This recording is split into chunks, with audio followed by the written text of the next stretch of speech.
അങ്ങനെയിരിക്കെ കളി തമാശകൾ അവസാനിച്ചു. നിയമസഭ സമ്മേളിച്ചിരിക്കുകയാണ്. പൊളിമിക്സ് അടിസ്ഥാനപരമായി ഒരു രാഷ്ട്രീയ വിദ്യാഭ്യാസ പദ്ധതി ആയതിനാൽ ഇനി നിയമസഭാ അവലോകനമാണ്.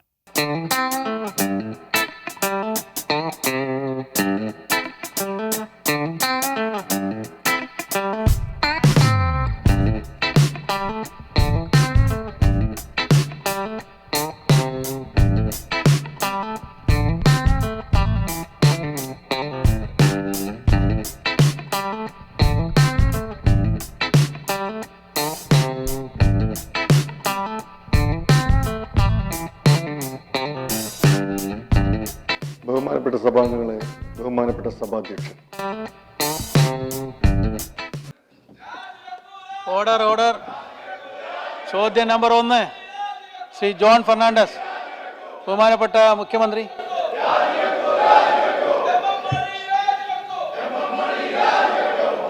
സർ, പ്ലീസ് ദയവായി സീറ്റിലിരിക്കൂ. നിങ്ങൾ ഉന്നയിക്കുന്ന കാര്യം ശ്രീ തിരുവഞ്ചൂർ അടിയന്തര പ്രമേയമായിട്ട് ഇവിടെ എഴുതി നൽകിയിട്ടുണ്ട്. ദയവായി ചോദ്യോത്തര വേള തടസ്സപ്പെടുത്തരുത്. Please please please please please. ഏറ്റവും എളുപ്പത്തിൽ കൊലപ്പെടുത്താൻ എങ്ങനെ കഴിയും പ്ലീസ് പ്ലീസ് എന്ന പരിശീലനമാണ് പല ഘട്ടങ്ങളിലും RSS നടക്കുന്നത് എന്ന പരിശീലന ക്യാമ്പുകൾ പൂർണ്ണമായും ഇല്ലാതാക്കാൻ കഴിയുന്ന നടപടികൾ ഗവൺമെന്റിന്റെ ഭാഗത്തു നിന്നും ഉണ്ടാകുമോ? സർ, ദയവായി ദയവായി വീക്ഷിച്ചു വരികയാണ്. ദയവായി നിങ്ങൾ സീറ്റിൽ പോയിരിക്കും. പ്രതിപക്ഷ നേതാവിന് സംസാരിക്കണം. പ്രതിപക്ഷ നേതാവിന് സംസാരിക്കണം പ്ലീസ്. സഭ ചേർന്നാൽ 1 മണിക്കൂർ ചോദ്യോത്തരവേള, അതു കഴിഞ്ഞാൽ 1 മണിക്കൂർ ശൂന്യവേളയാണ്. അപ്പോഴാണ് അടിയന്തര പ്രമേയമെല്ലാം ചർച്ചയ്ക്കെടുക്കാറുള്ളത്. അങ്ങനെയാണ് ചട്ടം. പക്ഷേ ഇവിടെ ഇപ്പോൾ ഒരസാധാരണ സാഹചര്യമുണ്ട് എന്നാണ് പ്രതിപക്ഷം പറയുന്നത്. ബഹുമാനപ്പെട്ട സ്പീക്കറോട് എനിക്ക് അഭ്യർത്ഥിക്കാനുള്ളത്, സാർ, ഒരു അസാധാരണമായ സാഹചര്യം കേരളത്തിൽ ഉണ്ടായിരിക്കുന്നു. ഒരു മന്ത്രിസഭയിലെ ഒരു ബഹുമാന്യനായ മന്ത്രി കേരളീയ സ്ത്രീത്വത്തെ അപമാനിച്ച തരത്തിൽ പ്രസ്താവന നൽകിയ സാഹചര്യം അതീവ ഗൗരവ സ്വഭാവത്തിലുള്ളതാണ്. ഈ അസാധാരണമായ സാഹചര്യം കണക്കിലെടുത്തുകൊണ്ട് ഇന്നത്തെ ചോദ്യോത്തര വേള റദ്ദ് ചെയ്ത് ഞങ്ങൾ ഉന്നയിച്ചിട്ടുള്ള ഈ അടിയന്തര പ്രമേയം ചർച്ചയ്ക്കെടുക്കണമെന്ന് വിനയപൂർവ്വം ഞാൻ അങ്ങയോട് അഭ്യർത്ഥിക്കുകയാണ്. ചോദ്യോത്തര വേള സസ്പെൻഡ് ചെയ്യുന്ന ഒരു നടപടിക്രമം സാധാരണഗതി നമ്മൾ സ്വീകരിക്കാറില്ല. റൂൾ 50 പ്രകാരം ശ്രീ തിരുവഞ്ചൂർ ഉൾപ്പെടെയുള്ള ബഹുമാനപ്പെട്ട അംഗങ്ങൾ നൽകിയ അടിയന്തര പ്രമേയം പരിഗണനയ്ക്ക് എടുക്കാവുന്നതാണ്. ചോദ്യോത്തര വേള തടസ്സപ്പെടുത്താതെ ദയവായി സഹകരിക്കണം. ശ്രീ ജോൺ ഫെർണാണ്ടസ്. സർ, ചില ചോദ്യങ്ങൾ ചിലർക്കെല്ലാം ബുദ്ധിമുട്ടുണ്ടാക്കുമെന്നുള്ളത് നമ്മൾ കണ്ടറിഞ്ഞിട്ടുണ്ട് സാർ. അതുകൊണ്ട് ആ ചോദ്യങ്ങൾ പ്രസ്താവന ഉദ്ദേശിക്കുന്നില്ല. അങ്ങനെ ഒരു വിധത്തിൽ ചോദ്യോത്തര വേളയിലേക്ക് കടന്നെങ്കിലും അത് അവസാനിക്കുന്നതിന് മുൻപ് തന്നെ പ്രതിപക്ഷം ഉന്നയിക്കാൻ ഉദ്ദേശിച്ച കാര്യം ജനപക്ഷം ഉന്നയിച്ചു. Shri PC George. ധാർമ്മികത പ്രശ്നം പറയുന്നു. ധാർമ്മികത പ്രശ്നം പറയുമ്പോൾ EP ജയരാജൻ രാജിവെച്ചില്ലേ? അപ്പോൾ ആ നിലയ്ക്കാണെങ്കിൽ MM മണി എങ്ങനെ മന്ത്രിയായിട്ട് ഈ സഭയിലിരിക്കും സാർ? സർക്കാരിൽ നിന്ന് അറിയേണ്ട കാര്യം എന്താണെന്ന് ചോദിക്കും. അതാണ് ഞാൻ മുഖ്യമന്ത്രി, ഇടതുപക്ഷ മനസ്സുള്ള മുഖ്യമന്ത്രി. ധാർമ്മികത, ഈ ചോദ്യോത്തര വേളയുടെ ഒരു മര്യാദ സാർ, ഞാൻ പറയാം, ധാർമ്മികത ഉയർത്തിപ്പിടിക്കുന്ന ചോദ്യം. ഈ കാര്യത്തിൽ ഇനിയും നിയമം വേണമെന്ന് പറയുന്നത് ശരിയാണോ എന്നാണ് സാർ എൻ്റെ. ശരിയല്ലത്, വളരെ ശരിയാ സർ. അങ്ങനെ അതും കടന്ന് അടിയന്തര പ്രമേയത്തിന് സമയമായി. മൂന്നാറിലെ അനധികൃത കയ്യേറ്റം ഒഴിപ്പിക്കാനുള്ള നടപടികൾ നിർത്തിവെച്ചത് മൂലവും ഇതേ തുടർന്ന് കയ്യേറ്റം ഒഴിപ്പിക്കാൻ നേതൃത്വം നൽകിയ ഉദ്യോഗസ്ഥന്മാരെയും രാഷ്ട്രീയ നേതാക്കളെയും പരസ്യമായി ആക്ഷേപിച്ചും സ്ത്രീത്വത്തിന് അപമാനകരമായ രീതിയിൽ വൈദ്യുതി മന്ത്രി നടത്തിയ പ്രസ്താവന മൂലവും ഉളവായിട്ടുള്ളതായി പറയപ്പെടുന്ന അതീവ ഗുരുതരമായ സ്ഥിതിവിശേഷം സഭാ നടപടികൾ നിർത്തിവെച്ച് ചർച്ച ചെയ്യണമെന്നാവശ്യപ്പെട്ട് സർവശ്രീ തിരുവഞ്ചൂർ രാധാകൃഷ്ണൻ, ഡോക്ടർ MK മുനീർ എന്നീ ബഹുമാനപ്പെട്ട അംഗങ്ങൾ റൂൾ 50 പ്രകാരം നോട്ടീസ് നൽകിയിട്ടുണ്ട്. ബഹുമാനപ്പെട്ട മുഖ്യമന്ത്രി. സർ, ഇടുക്കിയിലെ ഭൂപ്രശ്നങ്ങളെ സംബന്ധിച്ച് ഈ സർക്കാരിന് വ്യക്തമായ നിലപാടാണുള്ളത്. ആ നിലപാട് വ്യക്തമാക്കാൻ നിന്നാൽ കുരിശു വെച്ച് കയ്യേറിയതും കുരിശു പൊളിച്ചു കുടിയിറക്കിയതും എല്ലാം വിശദീകരിക്കേണ്ടി വരുമല്ലോ. സർ, ചപ്പാത്തിച്ചോലയിൽ വർഷങ്ങൾക്ക് മുൻപ് പാപ്പാത്തി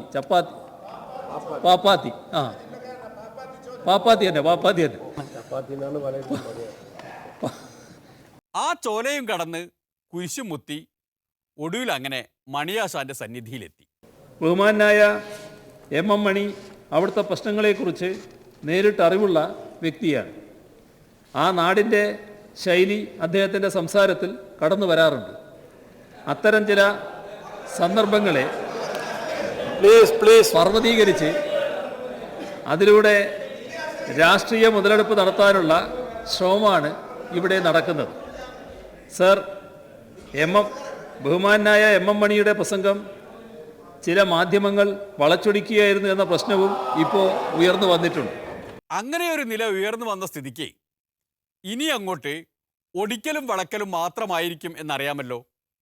അതിലേക്ക് വരാം, ഒരു ഇടവേള കഴിയട്ടെ.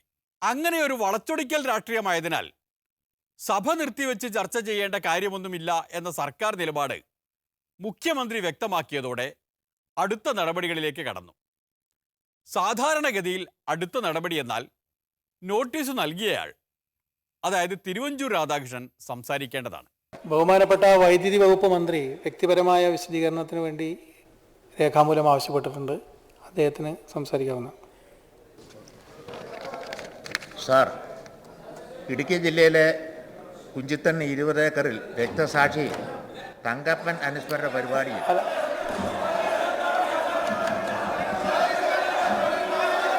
മനസ്സിലായില്ല, എന്താണ് മനസ്സിലായില്ല? അത് ചെയറാണ് തീരുമാനിക്കുക.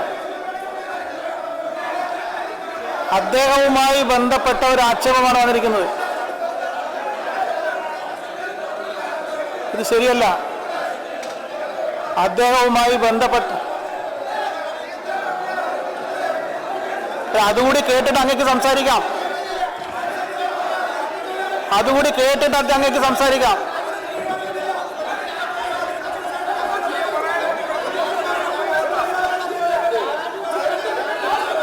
വ്യക്തിപരമായ വിശദീകരണം കൊടുക്കാൻ ഏത് സമയം അനുവദിക്കണമെന്ന് ചെയറാണ് തീരുമാനിക്കുക.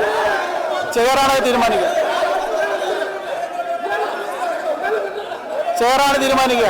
പക്ഷെ ഇവിടെ ആരും മന്ത്രിയെ പറ്റി ഒന്നും പറഞ്ഞില്ലല്ലോ. പറയാൻ പോകുന്നതല്ലേ ഉള്ളൂ. അപ്പൊ പിന്നെ വീണ്ടും കൊടുക്കുമോ? ഞങ്ങൾ പറയാൻ തുടങ്ങിയിട്ടില്ലല്ലോ. അങ്ങനെന്തിനാ ഇങ്ങനൊരു നിലപാട് സ്വീകരിക്കുന്നത്? ഞാൻ പറയുന്നത് കേൾക്കൂ. മന്ത്രി എപ്പോൾ സംസാരിക്കണം എന്നുള്ള കാര്യത്തിൽ ചെയറിന് യാതൊരു നിർബന്ധവുമില്ല. അതല്ല, മന്ത്രിക്ക് അതുകൂടി കേട്ടതിന് ശേഷം സംസാരിക്കണമെന്നാണ്. കേൾക്കണ്ടെങ്കിൽ കേൾക്കണ്ട, കഴിഞ്ഞിട്ട് പറഞ്ഞാൽ മതി. കേൾക്കണ്ടെങ്കിൽ കേൾക്കണ്ട. അദ്ദേഹം പറയുന്നത് കേൾക്കാതെ തന്നെ സംസാരിക്കണമെന്നാണെങ്കിൽ സംസാരിക്കൂ, എന്നിട്ട് സംസാരിക്കട്ടെ. അങ്ങനെ ഒരു ചർച്ച കൂടി കഴിഞ്ഞതിന് ശേഷമാണ് തിരുവഞ്ചൂർ രാധാകൃഷ്ണൻ പ്രമേയം അവതരിപ്പിച്ചത്. മുഖ്യമന്ത്രി പറഞ്ഞ വാചകം ഞാനൊന്ന് വായിക്കാം.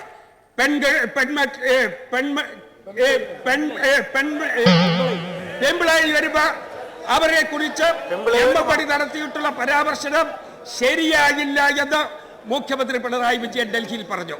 സർ, അങ്ങേക്ക് പോലും ഉൾക്കൊള്ളാൻ കഴിഞ്ഞോ? ഇടയ്ക്കിടയ്ക്ക് എഴുന്നേറ്റ് ഇതിനകത്ത് ഇവിടെ തടസ്സവാദം ഉന്നയിച്ച ശ്രീ AK ബാലൻ മണിക്കെതിരായിട്ട് പ്രസ്താവന നടത്തിയില്ലേ? മേഴ്സിക്കുട്ടിയമ്മ മണിക്കെതിരായി സംസാരിച്ചില്ലേ? ഇവിടെ നിരവധി ആളുകൾ മണിക്കെതിരായി സംസാരിച്ചില്ലേ? കാനൻ രാജേന്ദ്രൻ മണിക്കെതിരായി സംസാരിച്ചില്ലേ? എവിടെ കോടിയേരി ബാലകൃഷ്ണൻ മണിക്കെതിരായി സംസാരിച്ചില്ലേ? സർ, ശ്രീമതി ടീച്ചർ മണിക്കെതിരായി സംസാരിച്ചില്ലേ? സർ, അതൊക്കെ പോട്ടെ, അങ്ങ് തന്നെ മണിക്കെതിരായി സംസാരിച്ചില്ലേ? അതൊക്കെ സഭയ്ക്ക് പുറത്തല്ലേ. സഭ ചേർന്ന് കഴിഞ്ഞാൽ പിന്നെ പ്രതിപക്ഷത്തെ നേരിടുക എന്നതാണ് ഭരണപക്ഷത്തിന്റെ പ്രധാന കടമ. അതുമാത്രമാണ് കടമ. സാർ, മിതമായി ഏത് കോടതിയെ പോലും തൂക്കിക്കൊല്ലാൻ വിധിക്കുമ്പം നിങ്ങൾക്ക് എന്തെങ്കിലും പറയാനുണ്ടോ എന്ന് ചോദിക്കാൻ മര്യാദയുണ്ട്. കോടതി പോലും ചോദിക്കും. ഈ നിയമസഭയ്ക്കകത്ത്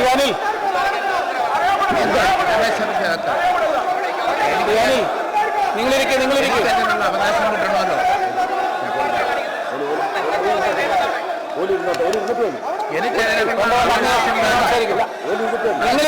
അവകാശമാണ്.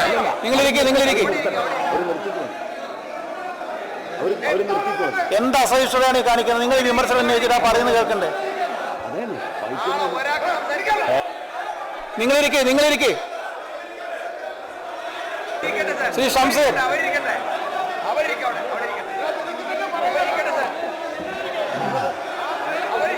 നിങ്ങളിരിക്കെ. ശ്രീ അനിൽ. സാർ, എല്ലാ വാക്കുകൾക്കും കമന്റ് ചെയ്യണമെന്നില്ല. ശ്രീ അനിൽ മനസ്സിലാക്കണം, ഈ സഭയിൽ ആര് സംസാരിക്കുമ്പോഴും കമന്റ് ചെയ്യണമെന്നില്ല. ആരോപണങ്ങളാണ് കഴിഞ്ഞ ചില ദിവസങ്ങളായി എനിക്കെതിരെ ഉന്നയിക്കപ്പെട്ടത്.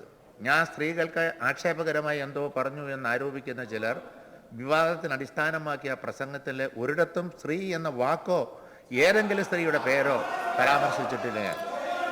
എന്നാൽ പ്രസംഗത്തിൻ്റെ പൂർണ്ണരൂപം ടെലിവിഷൻ മാധ്യമങ്ങൾ കയ്യിലുണ്ട്. 17 മിനിറ്റ് നീണ്ടു നിന്ന പ്രസംഗത്തിൽ ആദരണീയനായ തിരുവഞ്ചൂർ രാധാകൃഷ്ണൻ അവതരിപ്പിച്ച പ്രമേയത്തിൽ പറയുന്ന അദ്ദേഹത്തിൻ്റെ പ്രസംഗത്തിൽ പറയുന്ന ഏതെങ്കിലും കാര്യം എൻ്റെ ആ പ്രസംഗത്തിലുണ്ടോ എന്ന് നിങ്ങൾ സാറേ ഒന്ന് കേൾക്കണമെന്ന് ഞാൻ വിനയപൂർവ്വം അപേക്ഷിക്കുകയാണ്. അത് ന്യായമാണ്, ആ അപേക്ഷ ന്യായമാണ്. അതുകൊണ്ട് തിരുവഞ്ചൂർ പറഞ്ഞ ആ ഭാഗം ഒന്ന് കേൾക്കാം. അവിടെ ഇവന്റെ കൂടെയോ സബ് കളക്ടറുടെ കൂടെയാ വൈകുന്നേരം പണ്ട് സുരേഷ് കുമാർ വന്നിട്ട് കള്ളുകൂടി കേസ് കണക്കിനായിരുന്നു ബ്രാൻഡി. എവിടെ പൂച്ച, പഴയ നമ്മുടെ പൂച്ച ഗവൺമെന്റ് ഹൗസിൽ ഗസ്റ്റ് ഹൗസിൽ കുടിയും സകല പണിയുണ്ടായിരുന്നു. പെമ്പിളെ ഒരുമ നടന്നു, അന്നും കുടിയും സകല വൃത്തികളും നടന്നിട്ടുണ്ട് അവിടെ. മനസ്സിലായില്ലേ? ആ വനത്തിൽ ആ അടുത്തുള്ള കാട്ടിലായിരുന്നു പണി എന്ന്. ഒരു DVSP ഉണ്ടായിരുന്നു അന്ന്, എന്നാ സജിയോ, എല്ലാരും കൂടെ കൂടി. ഇതൊക്കെ ഞങ്ങൾക്കറിയാം, മനസ്സിലായില്ലേ? ഞാനത് പറഞ്ഞവിടെ ചാനലുകാരും കൂടെ കൂടെ പൊറുതിയാന്ന് പറഞ്ഞിട്ടുണ്ട് ഇന്നലെ. പിന്നെ ഇതാണ് മണിയാശാന്റെ പ്രസംഗത്തിലെ ആഭാസമെന്ന് തിരുവഞ്ചൂർ രാധാകൃഷ്ണൻ പറഞ്ഞ ഭാഗം. 17 മിനിറ്റ് ഉണ്ട്, 17 മിനിറ്റുള്ള പ്രസംഗം മാത്രമാണ്. അത് ഒന്ന് പൂർണ്ണമായി സംപ്രേഷണം ചെയ്യൂ. എങ്ങനെ സംപ്രേഷണം ചെയ്താൽ ഞാൻ പറയുന്നതിലെ സത്യം എല്ലാവർക്കും ബോധ്യമാവും. അത് മണിയാശാന്റെ സത്യം, ഭരണപക്ഷത്തിന്റെ സത്യം. എന്നാൽ പ്രതിപക്ഷം പറയുന്നത് വേറൊരു സത്യമാണ്. സാർ, ഒരു പ്രസ്താവനയാണെങ്കിൽ നാക്ക് പിഴച്ചതാണെന്ന് ഞാൻ കരുതും. സാർ, ഫെബ്രുവരിയിൽ ചെറുതോണിയിലെ പൈനാവ് വനിതാ പോളിടെക്നിക്കിലെ വനിതാ പ്രിൻസിപ്പലിനെതിരെ മണി നടത്തിയ പ്രസംഗം ഞാൻ പറയുന്നില്ല, എനിക്ക് പറയാൻ കൊള്ളില്ല. ഈ ഫെബ്രുവരിയിലല്ല കേട്ടോ, കഴിഞ്ഞ ഫെബ്രുവരിയിലായിരുന്നു മണിയാശാന്റെ പൈനാവ് പ്രസംഗം. ഇതാണ് ആ പ്രസംഗം. എന്ത് വൃത്തികേടും ചെയ്യുന്ന ഒരുമാതിരി തന്തയ്ക്ക് പറക്കാത്ത പണി ചെയ്യുന്നവനാണ്. അത് തന്നെ അധികാരമുണ്ട്, ചെണ്ടിത്തരം കാണിക്കുക. അതിന് പറ്റുന്ന കുറെ വായി നോക്കി പോലീസുകാരുണ്ട്. ഇത് കവല നിൽക്കുന്ന കണ്ടില്ലേ? ഡൽഹിയിലെ ജവഹർലാൽ നെഹ്റു യൂണിവേഴ്സിറ്റിയിലെ സംഭവങ്ങളുമായി ബന്ധപ്പെട്ട് രാജ്യത്താകെ പ്രതിഷേധം നടന്നിട്ടുണ്ട്. അവിടെ പോളിടെക്നിക്കിലെ ഞങ്ങളുടെ യൂണിറ്റാണ് പ്രവർത്തിക്കുന്നത്. അവിടെ ചെന്ന് കാണും. അവിടെ എന്ത് കസേര വാതിലടച്ചിട്ടുണ്ട്. അവിടുത്തെ പ്രിൻസിപ്പളിന്റെ വേറെ ഇടപാടായിരുന്നു. അവിടെ അവർക്കൊരുമാതിരി സൂക്കേടാ. സ്കൂളിൽ എവിടെയെങ്കിലും വാതിലടച്ചിട്ട് പഠിപ്പീര് നടത്തും. അവിടെ പഠിപ്പീരല്ല, പിന്നെ വാതിലടച്ചിട്ട് വേറെ പണിയാ. എന്നിട്ടോ ചവിട്ടി പൊളിച്ചൊന്നും പറഞ്ഞ് വകുപ്പ്, ഇന്ത്യൻ പീനക്കോഡിലെ വകുപ്പ്. ഗോപിനാഥൻ ജനിക്കുന്നതിന് മുമ്പ് ഞങ്ങൾ തുടങ്ങിയതാ ഈ പണി. എന്റെ ഗോപിനാഥ, മനസ്സിലായോ? മനസ്സിലായി. ഇന്ത്യൻ പീനൽ കോഡിലെ വകുപ്പുകളൊന്നും മണിയാശാന് ബാധകമല്ല എന്ന് മനസ്സിലായി. അതിനാൽ ഒരു ഇടവേളയിലേക്ക് കടക്കുകയാണ്. അത് കഴിഞ്ഞു വന്നിട്ട് നിയമസഭാവലോകനം തുടരാം. അങ്ങനെ നമ്മുടെ പ്രതിപക്ഷ നേതാവും അപ്രതീക്ഷിതമായി ഒരു പ്രതിപക്ഷ നേതാവിന്റെ തലത്തിലേക്ക് ഉയർന്നു. മുഖ്യമന്ത്രി, എനിക്ക് ദുഃഖം തോന്നുന്നു അങ്ങേ നോക്കി. അങ്ങിരിക്കുന്ന കസേരയിൽ EM ശങ്കരൻ നമ്പൂതിരിപ്പാടിനെ പോലെ ആളുകൾ ഇരുന്ന കസേരയാണ്. സാർ, ഈ പാർട്ടി ഇപ്പോൾ EMSന്റെ പാർട്ടിയല്ല, MM മണിയുടെ പാർട്ടിയായി മാറിയിരിക്കുന്നതാണ് സാർ. ദയനീയമായ അവസ്ഥ സാർ. ഇത് കമ്മ്യൂണിസ്റ്റ് പാർട്ടി തകരുമെന്ന് ആഗ്രഹിക്കുന്നവരൊന്നും അല്ല ഞങ്ങളാരും. തെറ്റിദ്ധരിക്കൊന്നും വേണ്ട, ഞങ്ങളാരും അങ്ങനെ ആഗ്രഹിക്കുന്നില്ല. അങ്ങനെ ആഗ്രഹിക്കുന്നില്ല എന്ന് മാത്രമല്ല, 1964 രണ്ടും രണ്ട് വഴിക്കായി കാണാൻ ആഗ്രഹിക്കുന്നുണ്ട് താനും. അന്ന് CPIയും CPMും തമ്മിലടിച്ചത് ശരിക്കും ഓർമ്മയുണ്ട് ഈ പ്രതിപക്ഷ നേതാവിന്. ഒരിക്കൽ EMSന്റെ മുഖത്ത് നോക്കി MN ഗോവിന്ദൻ നായർ പറഞ്ഞു, എടോ നമ്പൂതിരി എന്ന് വിളിച്ചു. അവിശ്വാസ പ്രമേയത്തിന്റെ ചർച്ചയിൽ നമ്പൂതിരിപ്പാട് മറുപടി പറഞ്ഞത് എത്ര മാന്യമായിട്ടാണെന്ന് ഈ സഭാരേഖകൾ പരിശോധിച്ചാൽ നമുക്ക് കാണാൻ കഴിയും. സാർ, വരും തലമുറ നമ്മളെ നോക്കി പഠിക്കരുത്. ഇത് കേരളമാണ്. സംസ്കാര സമ്പന്നമായി കേരളത്തിൽ ഒരു മന്ത്രി, MM മണിക്ക് എന്തും പറയാം, മന്ത്രി പറയാൻ പാടില്ല. ഇതിനകത്ത് നിങ്ങൾ ദയവായി രാഷ്ട്രീയം കാണരുത്, നിങ്ങൾ രാഷ്ട്രീയം കാണരുത്. ഒരു മന്ത്രിയുടെ സാംസ്കാരിക നിലവാരത്തിന്റെ ഉത്തുംഗ ഉദാഹരണമായിട്ട് വേണം നമുക്ക് MM മണിയുടെ ഈ ഭാഷയെ കാണാൻ. ഇത് ഈ നിയമസഭ ഒറ്റക്കെട്ടായി അപലപിക്കേണ്ട കാര്യമാണ് എം.എം. മണിയുടെ ഈ പ്രസ്താവനയെ പറ്റി.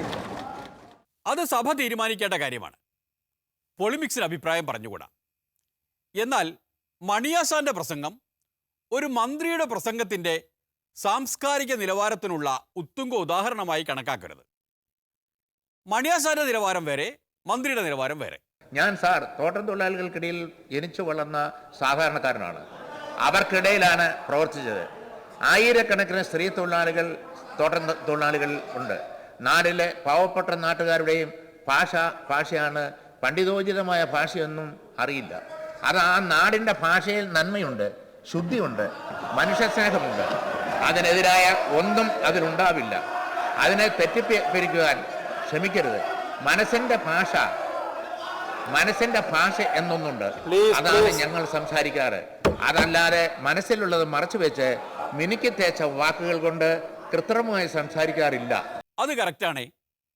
അങ്ങനെ മണിയാസാൻ സംസാരിക്കാറില്ല.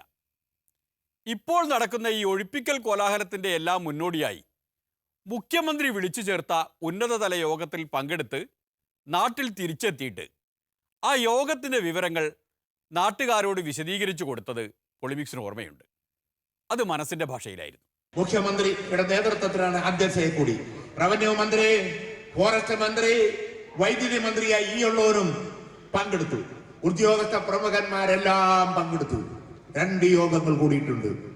എല്ലാം ഇടുക്കി ജില്ലയിലെ ഭൂപ്രശ്നം എല്ലാം ചർച്ച ചെയ്ത് തീരുമാനിച്ചിട്ടുണ്ട്. ഇല്ലേ? പട്ടയഭൂമിയിലെ മരം വെച്ച് പിടിപ്പിച്ച മരം 28 മരം വെട്ടുന്നതിന് തടസ്സമുണ്ടാകാൻ പാടില്ലെന്ന് തീരുമാനിച്ചിട്ടുണ്ട്. അത് അങ്ങനെ തന്നെ നടക്കണം. അതിനിടയിൽ ഒരുമാതിരി ഏർപ്പാടാണ് ചെയ്യാൻ പോകുന്നതെങ്കിൽ ഞങ്ങൾ അതിനെ എതിർക്കുമെന്നുള്ളത് ഉറപ്പാണ്. മനസ്സിൻ്റെ ഭാഷ കേട്ടില്ലേ? അശ്ലീലം വല്ലതും പറഞ്ഞോ?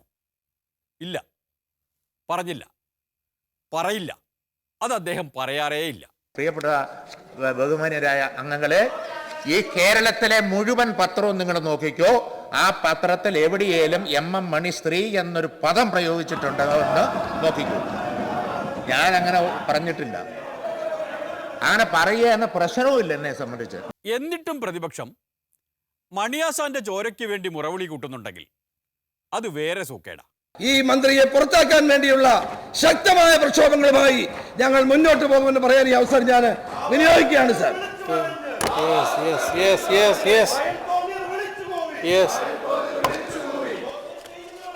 ഓർഡർ.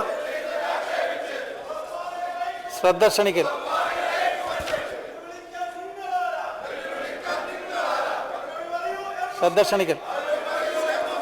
CS ശർമ്മ.